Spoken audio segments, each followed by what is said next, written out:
Eh bien salut tout le monde, c'est Flo, j'espère que vous avez la forme. Alors on va voir aujourd'hui une configuration PC Gamer pour un budget de 550 €. Donc là on est entre l'entrée de gamme et la moyenne gamme. Donc c'est un budget qui est vraiment raisonnable, mais vous allez voir il y a de quoi faire, un PC qui est vraiment très confortable. On va pouvoir jouer à tous les jeux du moment en 1080p, au moins en moyenne qualité de façon fluide. Donc quand je dis fluide c'est plus de 60 fps. Donc la bonne nouvelle c'est que les cartes mères d'entrée de gamme de chez Intel sont sorties. Donc le H310, le B360 et H370, mais ici on va se concentrer plus sur l'entrée de gamme. Donc on va pouvoir enfin utiliser correctement le Core i3 8100. Le Core i3 8300 aussi est sorti mais un petit peu plus cher. Et la prochaine fois on verra une configuration avec le Core i5 8400 ou peut-être 8500 suivant les prix. Donc ici on va voir ce PC là ensemble. Allez, c'est parti!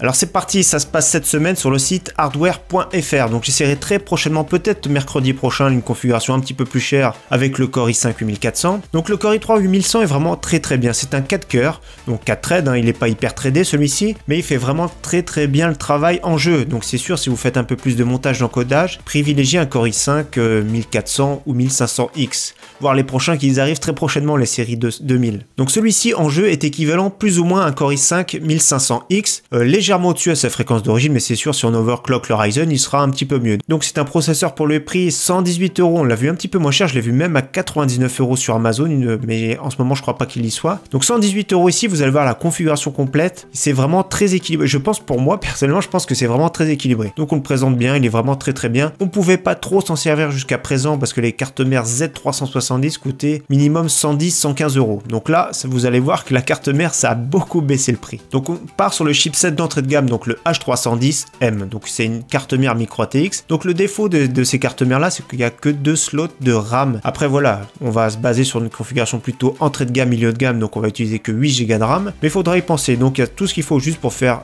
une carte graphique. L'overclocking, il n'y a pas besoin, de toute façon le chipset ne le permet pas. Elle est assez sobre, vous allez voir, on est plutôt dans le noir sur ce thème là, c'est le noir sobre, c'est une configuration assez sobre, mais franchement ce qui nous compte c'est d'avoir une configuration performante en 2018 et qui nous revienne pas trop cher. Donc ici on est au-dessus du prix d'une console déjà. Donc la RAM, comme je vous ai dit, 8 Go de RAM, donc la DDR4 2400, 93 €, c'est un prix qui est correct. Hardware.fr, qui est une jeune boutique, d'ailleurs j'ai jamais commandé dessus, mais c'est vraiment déjà pas mal, le prix est vraiment correct, ça va s'accorder du noir avec la configuration. On utilise la GTX 1050 Ti, donc parfait pour du 1080p en qualité moyenne pour la plupart des jeux. Les moins gourmands c'est sûr ce sera plutôt élevé voire ultra, mais ici franchement déjà on a une configuration qui sera assez fluide, donc on vise 1080p au moins 60 fps, c'est ça qui compte maintenant, c'est il faut un maximum de fluidité. Les consoles font 60 fps, donc il faut qu'un PC fasse minimum 60 fps. Donc très bien refroidi, double refroidissement, donc 166 €.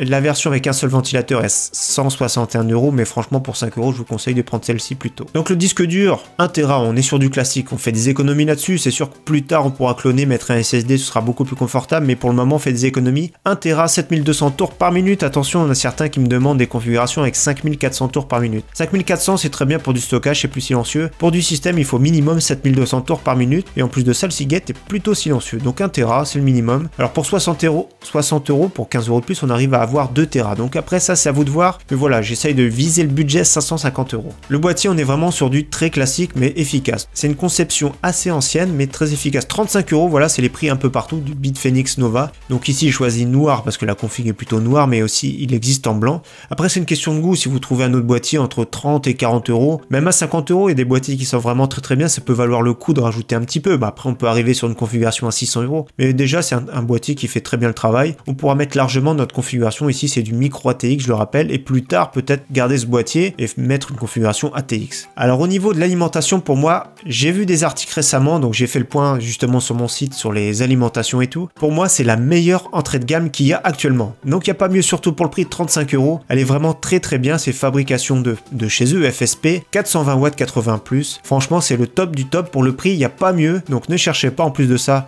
elle n'est pas modulaire pour ce prix là, mais des câbles qui sont plats, donc noir, sobre, bien intégré. Donc regardez bien les tests, mais franchement pour moi c'est la meilleure qui existe, surtout pour le prix, donc 35,50 €, c'est vraiment du top. Donc cette configuration complète chez hardware.fr, je mettrai le lien dans la description pour ceux qui veulent. Donc j'ai vu le moins cher cette semaine ici, après si vous voulez la même chose chez Top Achat, je crois que c'était une trentaine d'euros de plus. Chez Amazon, il n'y a pas tous les composants encore de disponibles, donc voilà, franchement pour 550 €, LDLC c'est plus cher. Donc je mets le lien en description. Pour ceux qui veulent un Windows pas trop cher, voire pas cher du tout, le site SCD Case est vraiment pas mal pour ça. Donc il y a des clés de Windows 10 Pro, donc c'est la version OEM, ce sera une seule clé pour votre PC si vous l'activez. Pour 13 €, je mets également le lien en description. Donc voilà, j'espère encore une fois que cette configuration vous aura plu. C'est sûr que c'est difficile de plaire à tout le monde, surtout les configurations, chacun ses exigences. Mais comme je vous ai dit, par exemple le boîtier, c'est une question de goût, on peut varier dans les 35 €. L'alimentation, franchement, je vous conseille celle-ci. Après, il y a la Corsair VS 450 qui est pas trop mal, mais un petit peu moins bien et un petit peu plus cher. Sinon, tout le reste, c'est pas mal. Mais on verra prochainement une configuration à base du Core i5 8400. En tout cas, merci à tous, à très bientôt. Ciao, bye.